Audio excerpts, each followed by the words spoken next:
Hey everyone, this is Norris Tony coming to y'all with another video. I'm going to read from my prayer book, Walk in Faith. I'm going to read a Bible verse and then I'm going to read a prayer.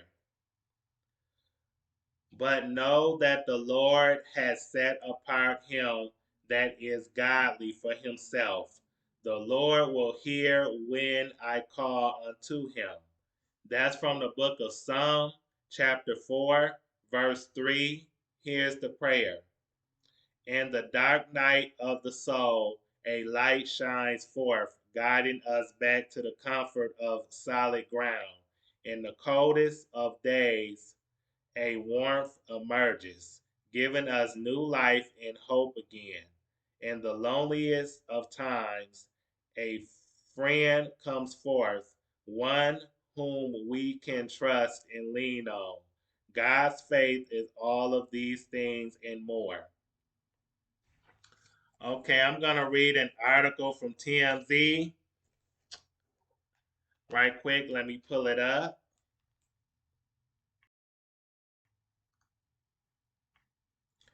And it's called, hold on, give me a second. Okay, it's called Larsa Pippen Embarrassed and Traumatized over MJ's comments on Marcus' relationship. Larsa Pippen says she was not a fan of Michael Jordan's recent comments on her relationship with his Ernest son, saying they were flat out embarrassing and traumatizing. Scottie Pippen's ex got real about the situation on the newest episode of her and Marcus Jordan's separation anxiety podcast, saying that when MJ claimed last week that he didn't approve of her romance with his son, it really, really bothered her. I don't know why. Hold on a second.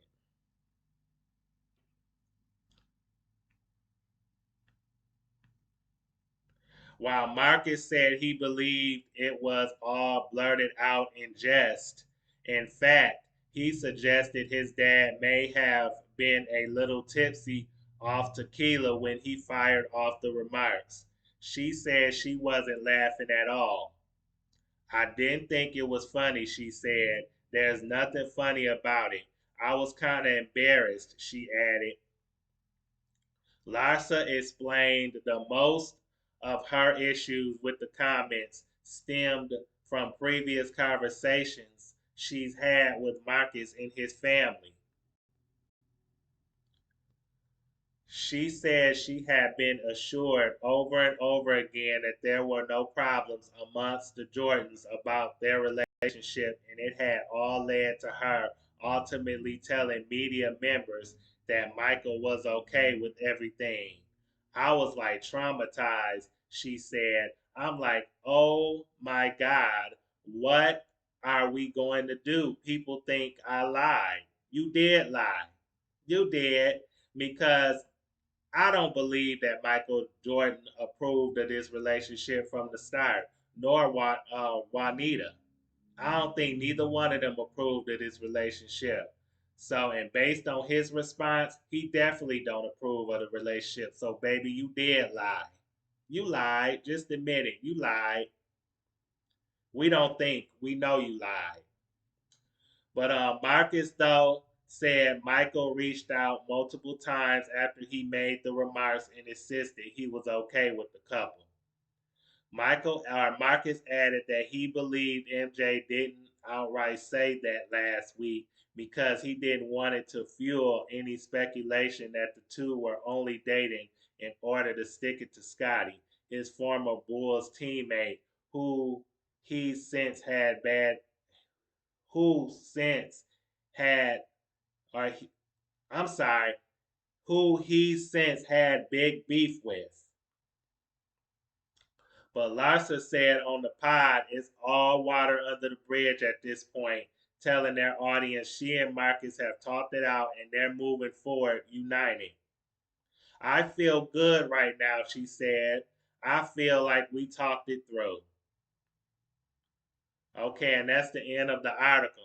If that's the case, Larsa, why would you come out and tell people that you traumatized by what Michael said? If you worked it all out, why would you make this public knowledge?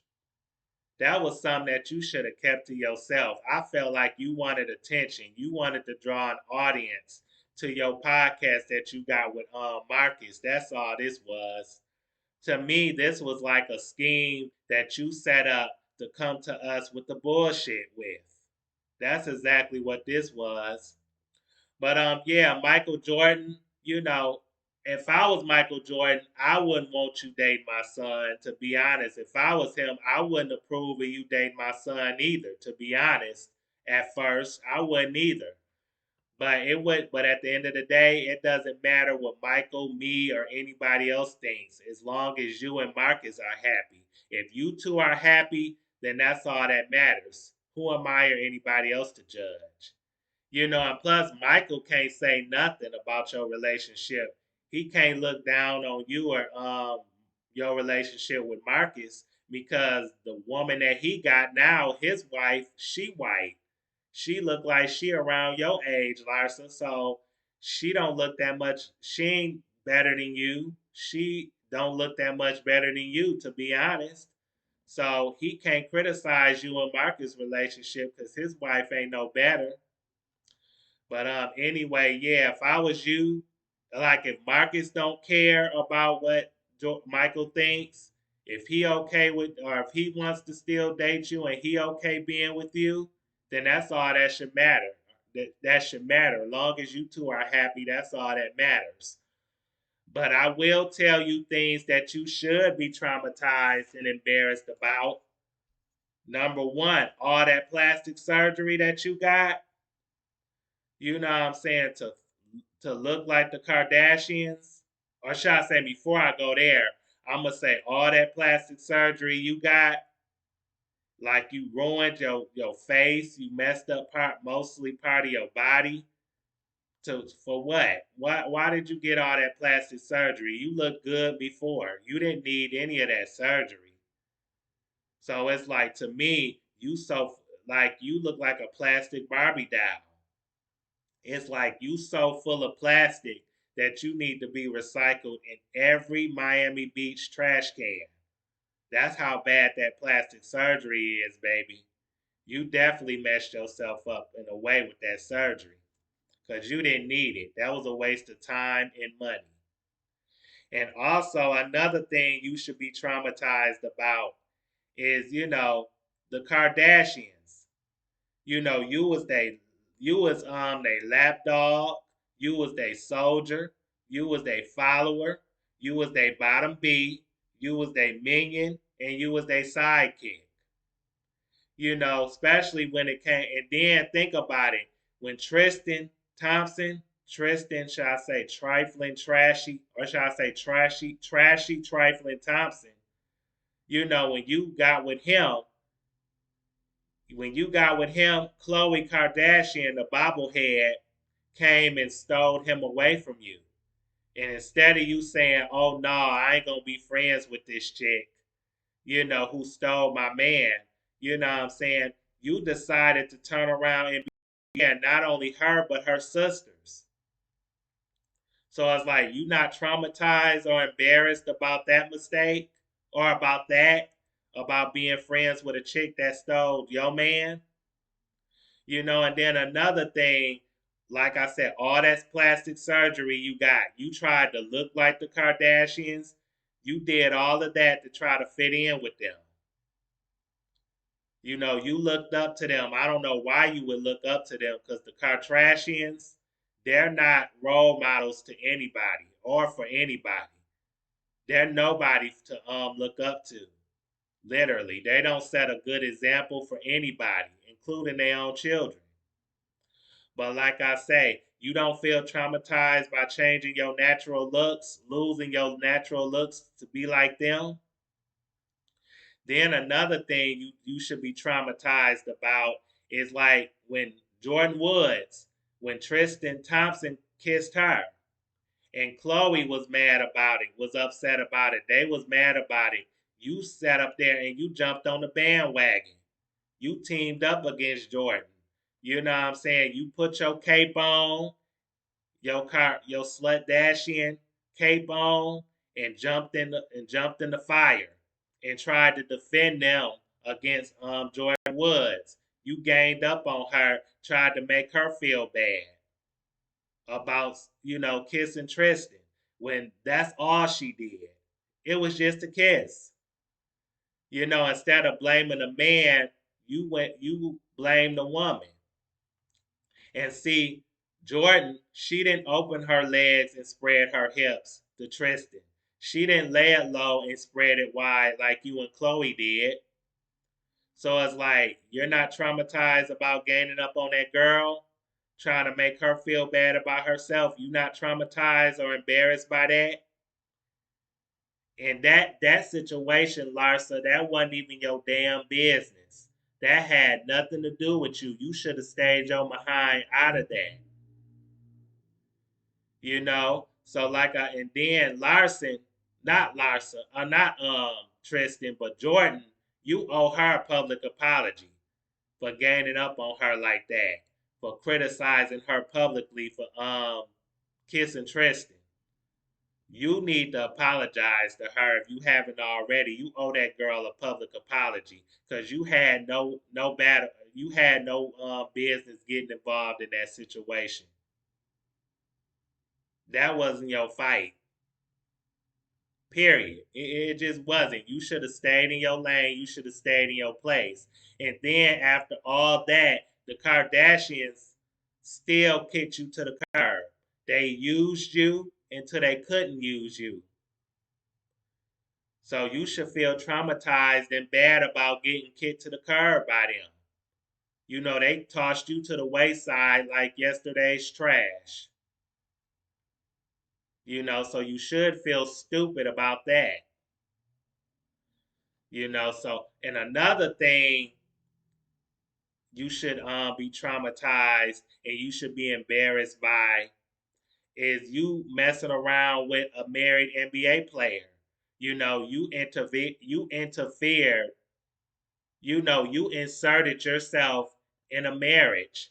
You was a home wrecker. You was a mistress, a 15-minute mistress, or should I say a mistress and a home wrecker for 15 minutes when it came to Malik Beasley, who played for the not Memphis, but who played for the Minnesota Timberwolves. You was having an affair with him while he was married. You played a role in messing up his marriage with his wife.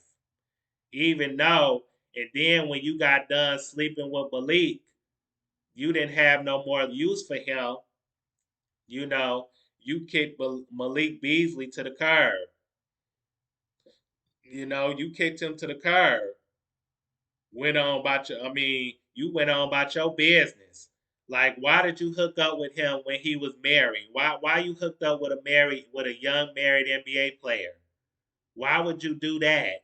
You know what I'm saying? To prove that you could get your groove back or something?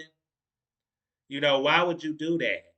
You could have had any man, probably any man you wanted, but you got with a young married NBA player, messed up his or played a part in him messing up his marriage, even though his wife, fortunately for him, his wife took him back and gave him a second chance.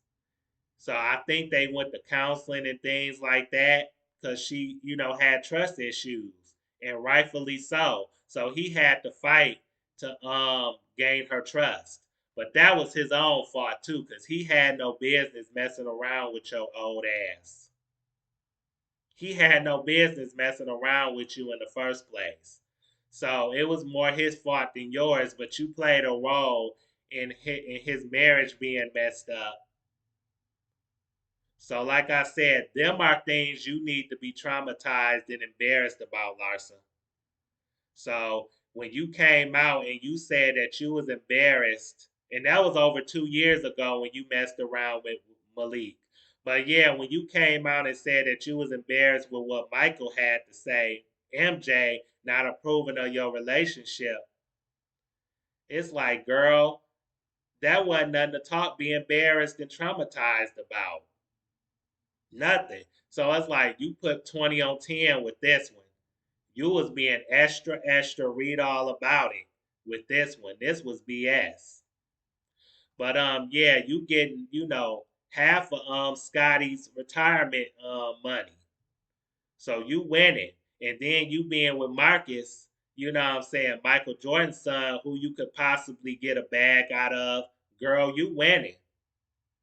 So like I said, if anything, you could have came to us with some tea, some inside scoop about the upcoming season of The Real Housewives of Miami. You could have been promoting that show, letting us all know, how the filming is going, if y'all finish filming. You could have gave us, like I said, some inside tea, some inside scoop about what was going to happen on the upcoming season of Real Housewives of Miami. Let us know how happy you are for the show to come back to Bravo. That's something that you should have let us know about. This other mess that you came to us with, we don't care. It was a waste of time. So you wasted your time and the people's time with this. But anyway, good luck to you and Marcus, you know. But until then, you need to go somewhere, have several seats, and enjoy the growing relationship that you have with Marcus. But I hope you all like this video. Please like this video because it helps my channel. But anyway, I hope you all like, comment, subscribe, share this video. Thanks for watching, and you all have a good day. Peace.